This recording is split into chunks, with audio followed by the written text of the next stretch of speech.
दोस्तों, देश की राजनीति में कुछ पुराने चाणक्यों ने एक बार फिर से करवट बदल ली है।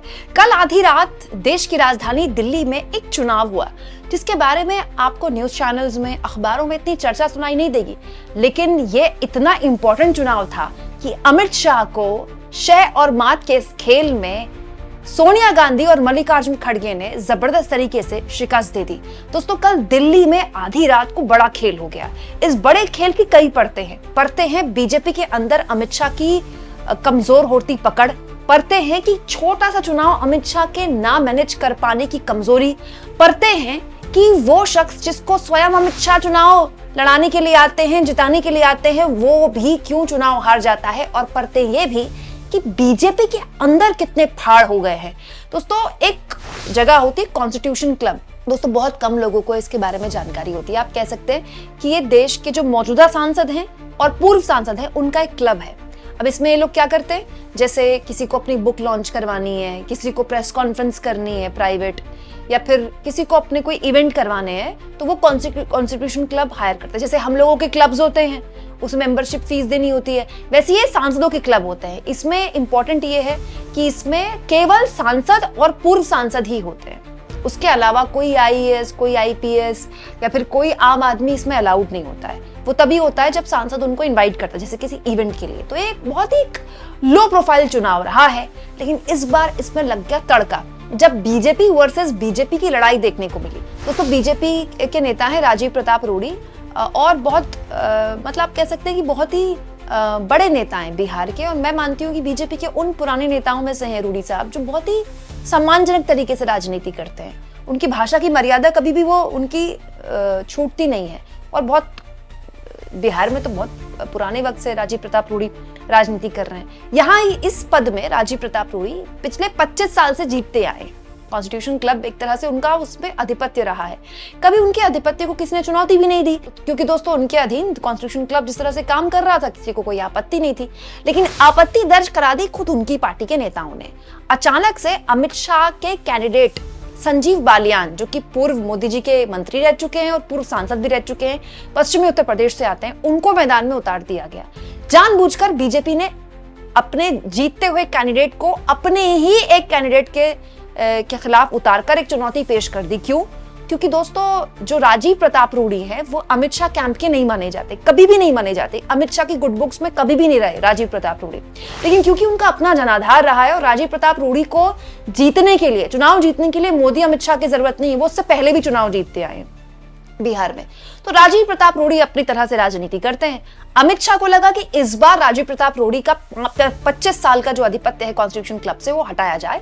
तो संजीव बालियान को मैदान में उतारा गया और उनको बैक किया निशिकांत दुबे ने। निशिकांत दुबे जो इन दिनों मोदी अमित शाह के बड़े ब्लू आइड बॉय बने हुए हैं, जो बड़े फेवरेट बने हुए हैं। निशिकांत दुबे ने खूब प्रचार भी किया कॉन्स्टिट्यूशन क्लब के इस चुनाव में संजीव बालियान के लिए, और साफ तौर पर एक मैसेज था, क्योंकि संजीव बालियान को वोट करने के लिए स्वयं चाणक्य महोदय अमित शाह जी आए थे। तो एक साफ मैसेज था बीजेपी को कि जितने भी सांसद और पूर्व सांसद हैं वो सभी वोट किसको करेंगे, संजीव बालियान को करेंगे भाई, क्योंकि स्वयं बीजेपी के नंबर 2 और जिनके बिना पार्टी में एक पत्ता नहीं हिलता, अमित शाह ही जिसको वोट कर रहे हैं, तो किसी की क्या हैसियत कि वो विरोधी को वोट कर दे, हालांकि विरोधी भी अपना ही था।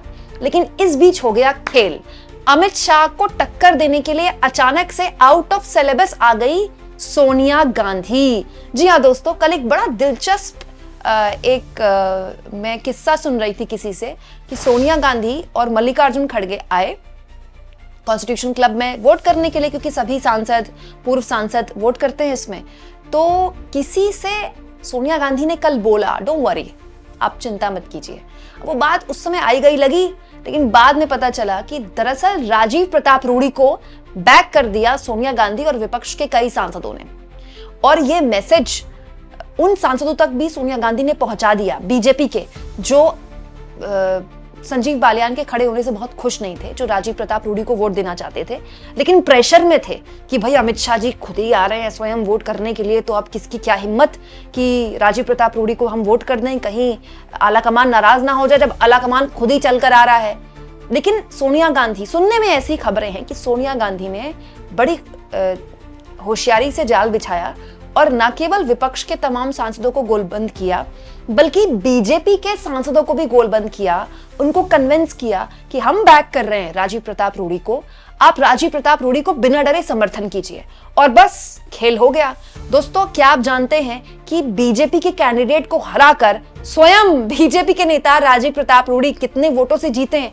100 वोटों से। इनफैक्ट सुबह जो काउंटिंग कंप्लीट हुई, क्योंकि आधी रात तक काउंटिंग चल रही थी, तो सुबह जो काउंटिंग कंप्लीट हुई है तो किसी पत्रकार ने बताया कि 102 वोटों से जीते हैं। राजीव प्रताप रूडी ने खुद जब अपनी जीत का ऐलान किया तब वो गिनती 100 तक की थी, अब वो और बढ़ गई। दोस्तों, ये जो संख्या ये भी मैं आपको बता देती हूँ। राजीव प्रताप रूडी को मिली 392 वोट और संजीव बालियान अमित शाह के कैंडिडेट को मिले 299 वोट। यानी कि राजीव प्रताप रूडी 100 से ज्यादा, आप कह सकते हैं 100, शाम तक तो 100 की गिनती थी, 100 ही मान लेते हैं, 100 के आसपास राजीव प्रताप रूडी को वोट मिले। मतलब आप ये सोचिए कि 10, 20, 50 की जीत, आप कह सकते हैं कि भाई हल्के मार्जिन की जीत है। हालांकि इतने छोटे चुनाव में एक एक वोट काउंट करता है, लेकिन 100 वोट तो मतलब एक लहर चल रही थी अमित शाह के कैंडिडेट के खिलाफ। दोस्तों, ये एक बहुत बड़ा कांड है। अब हुआ क्या कि इस तरह के चुनाव में लोगों का ध्यान नहीं जाता है। कॉन्स्टिट्यूशन क्लब में कोई भी सचिव बने, इससे किसी को क्या फर्क पड़ता है? आम जनता को क्या फर्क पड़ता है? सांसदों का क्लब है। लेकिन ये देश में बदलती राजनीतिक तस्वीर की एक साफ तौर पर इशारा करता है। वो विपक्ष जो पूरी मजबूती से सड़क से लेकर संसद तक सरकार की नाक में दम किए हुए है, संसद एक दिन नहीं चला पाई सरकार, उस विपक्ष ने इस चुनाव के जरिए बीजेपी में घुसपैठ कर दी। बीजेपी के सांसदों ने, कई बिहार के बीजेपी के सांसदों और पूर्व सांसदों ने सुनने में आया है कि राजीव प्रताप रूडी को वोट किया, ये जानते हुए भी कि स्वयं आला कमान जी आए हैं वोट करने के लिए। दोस्तों, इसके अलावा एक और बड़ा दिलचस्प सोशल मीडिया में मैं देख रही थी, बहुत से ऐसे क्षत्रिय समाज की अस्मिता की बात करने वाले, ऐसे पोस्ट लिखने वाले सोशल मीडिया हैंडलर्स थे जो कि खुलकर राजीव प्रताप रूडी की जीत को सेलिब्रेट कर रहे थे, ये कहते हुए कि देखिए अमित शाह के ऊपर योगी आदित्यनाथ ने अपना दबदबा बनाए रखा। क्योंकि योगी आदित्यनाथ क्षत्रिय समाज से आते हैं और वो तो खुद कहते हैं कि वो प्राउड क्षत्रिय हैं, उनको गर्व है क्षत्रिय होने पर। और राजीव प्रताप रूडी की योगी आदित्यनाथ से बड़ी अच्छी जमती है, सुनने में आया है। तो अब लोग ये कह रहे हैं कि राजीव प्रताप रूडी की जीत दरअसल योगी आदित्यनाथ कैंप की जीत है, अमित शाह कैंप के ऊपर। और अमित शाह और योगी आदित्यनाथ के बीच के कितने मधुर संबंध है, मुझे आपको बताने की जरूरत नहीं है। तो बड़ा दिलचस्प ये चुनाव रहा और जाहिर तौर पर इसमें बहुत सी चीजें आप देखिए पार्टी पॉलिटिक्स के अंदर भी देखने को मिली इस छोटे से चुनाव में। देखिए, छोटा चुनाव जो होता है दोस्तों, उसको मैनेज करना बड़ा आसान होता है। क्या मैनेज करना है आपको? 100 ही तो वोट और मैनेज करने थे अमित शाह को। और उनके सहयोगी, उनके खासम खास आजकल निशिकांत दुबे, जो इन दिनों संसद में भी अगर मोदी नहीं होते हैं तो कई बार अमित शाह के बगल में बैठ जाते हैं आजकल। तो निशिकांत दुबे बहुत फेवरेट हैं अमित शाह के। तो अमित शाह को तो निशिकांत दुबे से भी पूछना चाहिए, जो इतनी शानदार जुबान चलती है निशिकांत दुबे की, वो जुबान ही चलाते हैं या कोई राजनीति करनी भी आती है उनको? 100 वोट नहीं मैनेज कर पाए निशिकांत दुबे। और दोस्तों, उससे भी बड़ी बात यहाँ पर मैनेजमेंट से आगे बात निकल गई। आपने अपनी पार्टी के कैंडिडेट के खिलाफ अपनी पार्टी के कैंडिडेट को उतार दिया और आपके कैंडिडेट के खिलाफ आपके पार्टी के सांसदों ने वोट कर दिया। ये साफ तौर पर इशारा करता है कि बीजेपी के अंदर जो अमित शाह की पकड़ थी वो पहले के बराबर नहीं रही है। और ये तो वो चुनाव है जो मैनेज करना आसान था। इसमें चाणक्य जी की हालत ये हो गई। हालांकि लोग मजाक में ये भी कह रहे हैं कि ये चुनाव तो बैलेट पेपर से हुआ था, इसीलिए इसमें जीत इतनी पारदर्शी थी। लेकिन दोस्तों, ये दिल्ली की सियासत, देश की राजधानी के अंदर जो सियासत करवट बदल रही है, उस ओर भी एक इशारा कर रहा है।